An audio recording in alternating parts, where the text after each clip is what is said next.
Hello అండి. నేను మీ వానిశ్రీ. ఈ వ్లాగ్ వచ్చేసి మా ఊర్లో సెకండ్ డే ఏం చేశాము అనేసి. సో, ఇట్లా ఎర్లీ మార్నింగే లేచాము.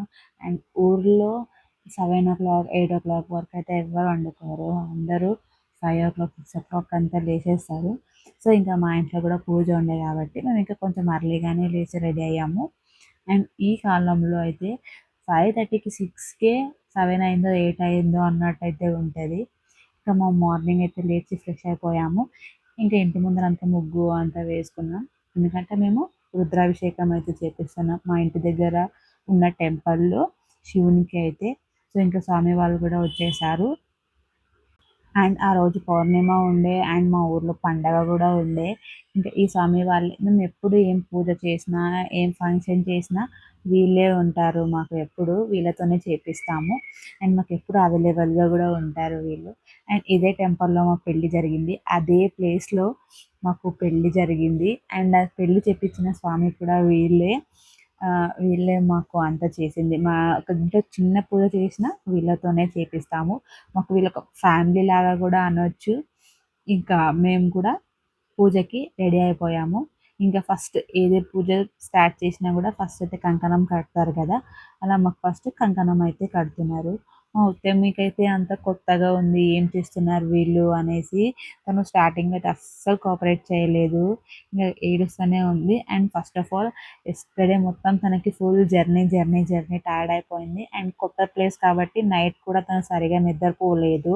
అండ్ నెక్స్ట్ డే కూడా నేను మార్నింగే తొందరగా లేచేసా కాబట్టి నాతో పాటు తను కూడా తొందరగా లేచేసింది. తనకి నిద్ర కూడా సరిపోతలేదు. ఇదంతా ఏదో కొత్తగా ఉంది. అంత కొత్త మనుషులు అన్నట్టు అయింది తనకు.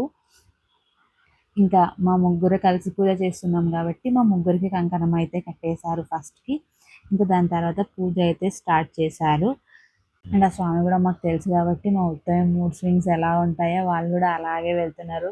తనని కొంచెం బ్యాలెన్స్‌గా చేసుకుంటూ, ఎందుకంటే పిల్లలు సపోర్ట్ చేయడం అంటే అంత ఈజీ కాదు.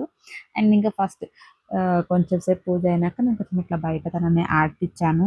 ఎందుకంటే ఒక్క దగ్గర అస్సలు ఉండరు పిల్లలు. ఇంకా లాస్ట్‌కి తనని పట్టడం ఇంకా కష్టమైపోయింది. అండ్ తనకి నిద్ర సరిగ్గా లేదు కాబట్టి ఇంక నిద్ర వచ్చేలా చేస్తుందేమో అనేసి ఇంక టెంపుల్ దగ్గర ఉయ్యాల కూడా కట్టాము. ఎందుకంటే తనకి రోజు ఉయ్యాలలో పండుకుని అయితే అలవాటు. అక్కడ ఉయ్యాల లేదు కాబట్టి అలా చేస్తుందేమో అనేసి ఇంక టెంపుల్‌లోనే ఉయ్యాల కూడా కట్టాము. అక్కడ చల్లగా గాలి ఉంటది కదా! ఇంకా హాయిగా పండుకుంటదిలే అనేసి. అంత చేసినా ఒక హాఫ్ అన్ అవర్ పండుకుంది తను అంతే. ఇంకా తర్వాత కూడా కొంచెం మళ్ళీ మాతో పాటు పూజలో కూర్చునింది. యాక్చువల్లీ మా వదిన మాతో పాటు ఎంతైనా కూర్చుంటది అని కూడా నేను ఎక్స్‌పెక్ట్ చేయలేదు. ఎందుకంటే తనకి అక్కడ కొత్త ప్లేస్, కొత్త మనుషులు అదంతా ఏదో అన్నగా ఉంటది తనకి. ఇంకా పూజ అంతా అయిన తర్వాత మాకిట్లా బట్టలైతే పెడుతున్నారు వీళ్ళు స్వామి వాళ్ళు. ఎందుకంటే వీళ్ళు మేము ఉత్తవి నామకరణానికి పిలిచింటే వేరే ఫంక్షన్ ఉండడం వల్ల నామకరణానికి రానీకి కుదరలేదంట. అందుకే అప్పుడు తేవాల్సిన బట్టలు అన్నీ ఇప్పుడు తెచ్చారు. నాకు, కార్తీక్‌కి బట్టలు అండ్ ఉత్తమికి కూడా డ్రెస్ తెచ్చారు. అప్పుడు రాలేదని ఇప్పుడైతే ఇస్తున్నారు మాకు వీళ్ళిక్కడ. సో, మా ఉత్తమికి ఎంత పిలవడానికి ట్రై చేసినా తనైతే వస్తలేదు. అక్కడక్కడ ఆడుకుంటూనే ఉంది. ఫుల్ ఓపెన్ ప్లేస్ ఉంది కాబట్టి మా ఉత్తమికి అట్లా తిరుగుతూ ఆడడం అంటే చాలా ఇష్టము. ఏమిచ్చి పిలవడానికి ట్రై చేసినా కూడా తను అస్సలు ముందుకొస్తనే లేదు తను. ఎంత పిలవడానికి ట్రై చేశాము అంటే, ఎంత డైవర్ట్ చేసినా కూడా తను అస్సలు మాట ఇనలేదు. ఇంకా ఫైనల్లీ మాకైతే ఇట్లా బట్టలిచ్చేశారు. నాకైతే ఇలా ఇంట్లో పూజలు చేసుకొని, ఇక మార్నింగ్ లేసి ఇలా చేస్తుంటే ఏదో ఒక ఫ్రెష్ వైబ్ ఉంటది. ఆ పీసే వేరు. అండ్ ఇట్లా అంతా ఫ్యామిలీతో కలిసి చేసుకోవడం అది ఇంకా బావుంటది. ఇంకా దాని తర్వాత పూజ అంతా అయిన తర్వాత స్వామి వాళ్ళని ఇంట్లోకి పిలుచుకొని మాకు పూజ ఎవరు చేపిచ్చుంటారు కదా! వాళ్ళని ఇంట్లో పిలిచి వాళ్ళకైతే భోజనం పెడతాము. సో, ఇట్లా అప్పుడు మనకి పూజ అంతా కంప్లీట్ అయినట్టు లెక్క. సో, ఇంకా అంతా కంప్లీట్ అయినాక మేము కూడా లంచ్ చేసుకొని రాయచూర్‌కైతే వెళ్తున్నాం మా ఊరు నుంచి. మా ఊరు నుంచి రాయచూర్ చాలా దగ్గర. ఒక 8-10 కిలోమీటర్స్ ఉంటదంతే. సో, ఎందుకు అంటే మా ఉత్తమవి ఆధార్ కార్డ్ చేపిచ్చేది ఉండే అండ్ కొన్ని డాక్యుమెంట్స్ తీసుకునేది ఉండే. సో, రాయచూర్‌లో కొన్ని పనులుండే. సో, అందుకే రాయచూర్‌కైతే వెళ్ళాము. అక్కడ అంతా పని చేసుకొని ఇంకా అక్కడ లస్సీ షాప్ ఉంటే అక్కడ లస్సీ కూడా తాగాము. మా రాయచూర్‌లో ఇది ఫేమస్. ఇక్కడ స్పెషల్ కోవా లస్సీ అయితే దొరుకుతది. ఫుల్ ఫేమస్ అన్నట్టు. సో, ఎప్పుడు రాయచూరుకి వచ్చినా ఇక్కడ ఇదైతే టేస్ట్ చేసే వెళ్తాము. సో, అందుకే ఇంకా రాయచూరుకొచ్చినప్పుడు ఇది కూడా టేస్ట్ చేసాం మేము. చూడండి మా ఉత్తమి కూడా ఎంత ఇష్టపడి తింటుందో. తనకిట్లా బయట ఫుడ్స్ అంటే ఇష్టం కొంచెం. మేమేమన్నా తాగుతుంటే, ఏమన్నా తింటుంటే నాకు కావాలి అంటది. కానీ తనకు చేసిన ఫుడ్ అయితే తనకు నచ్చదు. సో, మేబీ అందరి పిల్లలు గూడా అలానే ఉండొచ్చు.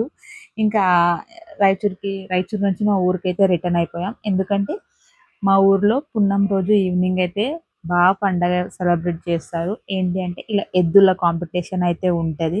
అండ్ వేరే వేరే కాంపిటీషన్స్ కూడా ఉంటాయి. ఇట్లా రాళ్ళెత్తడము, అలా ఒక స్పోర్ట్స్ అవి పెట్టడము, విన్ అయిన వాళ్ళకి ప్రైజ్ ఇవ్వడము ఇలా అంతా కూడా చేస్తారు. సో, ఇప్పుడు ఎద్దుల కాంపిటీషన్ ఉంది కాబట్టి ఫస్ట్ అన్నిటిని ఇలా రెడీ చేసి ఊర్లో తిప్పి ఊరేగింపు చేసి తీసుకొనైతే వెళ్తారు. ఒక పాయింట్ నుంచి అన్నీ వదులుతారు. ఏదైతే ఫస్ట్ రేస్‌లో విన్ అయితదో దానికి విన్నర్ అన్నట్టు. విన్నర్‌కి ఇంకా ప్రైజ్ అలా అన్నీ ఉంటాయి. నేను పెళ్ళైనప్పటి నుంచి ఈ ఫెస్టివల్ మాత్రం కంపల్సరీ ఊరికెళ్తాము. మా రాయచూరు సైడ్ ఇదొక పెద్ద ఫెస్టివల్ లాగా చేస్తారు ఈ పున్నంని. ఇది చూస్తారు కదా! ఇలా అక్కడి నుంచి వదిలితే ఇలా పరిగెత్తుకుంటూ వచ్చి ఇక్కడ రిబ్బన్ కట్టింటారు. ఏదైతే ఫస్ట్ బ్రేక్ చేస్తదో అదే విన్ అయినట్టు. ఇంకా ఇది మా ఇంటి ముందర జరుగుతది. చూసారు కదా! ఊర్లో ఉన్న వాళ్ళందరూ మా ఇంటి ముందర ఇలా వస్తారు ఇంటి దగ్గర చూడడానికి. మేమైతే ఎక్కడికెళ్ళే అవసరం లేదు. మా ఇంటి దగ్గర నుంచి మాకు అంతే కనిపిస్తది కాబట్టి. ఇంకా ఏదైతే విన్ అయ్యుంటదో దాన్ని ఊరు మొత్తం ఊరేగింపు చేస్తారన్నట్టు. ఇవి విన్ అయినాయి కాబట్టి దాన్ని ఊరు మొత్తం ఊరేగింపు చేసుకుంటూ వచ్చారు డోలుతో పాటు. ఇంకా సో, ఇలా అయితే ఫెస్టివల్ సెలబ్రేట్ చేసాము. మా సెకండ్ డే అయితే ఇలా జరిగింది. ఇంకా మేము ఊర్లో 1 వీక్ ఉన్నాము. ఒక్కొక్క రోజు ఒక్కొక్క వింతలు చేసాము. ఒక్కొక్క దగ్గరికైతే వెళ్ళాము. అవన్నీ నెక్స్ట్ వీడియోలో పెడతాను. అంతే ఈ వీడియో. Bye bye.